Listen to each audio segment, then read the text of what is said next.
بسم اللہ الرحمن الرحیم۔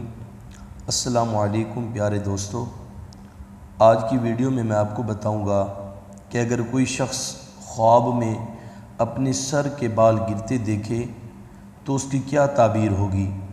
اگر آپ بھی جاننا چاہتے ہیں تو اس مکمل ویڈیو کے ساتھ جڑے رہیے۔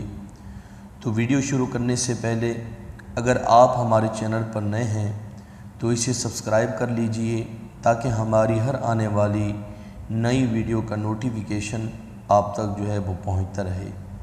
تو پیارے دوستو، اگر کسی شخص کے خواب کے اندر سر کے بال گرتے ہوں تو اس کی تعبیر یہ ہے کہ اگر وہ شخص غریب ہے تو دولت ملنے کی دلیل ہے، اور اگر وہ شخص قرض دار ہے تو قرض کی ادائیگی کی دلیل ہے۔ تو پیارے دوستو، امید کرتا ہوں کہ آج کی ویڈیو آپ کو پسند آئی ہوگی، تو اسے ضرور لائک اور شیئر بھی کیجئے اور کومنٹ سیکشن میں ضرور اپنی رائے کا اظہار بھی فرمائیے۔